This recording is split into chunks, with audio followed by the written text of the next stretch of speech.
করোনার কারণে টানা 2 বছর ধরে সংক্ষিপ্ত সিলেবাসে হচ্ছে এসএসসি ও সমমানের পরীক্ষা। সাবজেক্ট ম্যাপিং করে বাদ দেওয়া হয়েছে কয়েকটি বিষয়ও। তবে স্বাভাবিক হয়েছে কোভিড পরিস্থিতি। তবু 2023 সালের এসএসসি ও সমমানের পরীক্ষার জন্য পুনর্বিন্যাসকৃত সংক্ষিপ্ত সিলেবাস প্রকাশ করেছে শিক্ষা বোর্ড।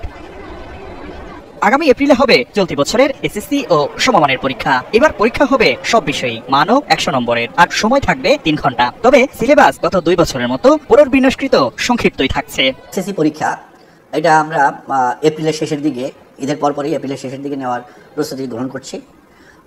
এই পরীক্ষার্থীদের জন্য যে আমাদের পুনর্বিন্যাসকৃত যে সিলেবাসটি এটা প্রকাশ করা হয়েছে, এক্ষেত্রে আমাদের সকল বিষয়ের পরীক্ষা অনুষ্ঠিত হবে, পূর্ণ নম্বরের পরীক্ষা অনুষ্ঠিত হবে এবং পূর্ণ সময়ের জন্য পরীক্ষা অনুষ্ঠিত হবে, কিন্তু সিলেবাসটি পুনর্বিন্যাসকৃত। আর জুনের শেষে বা জুলাইয়ে হবে এইচএসসি পরীক্ষা। পূর্ণমান ও পূর্ণ সময়ে পরীক্ষা হলেও সিলেবাস সংক্ষিপ্তই থাকছে।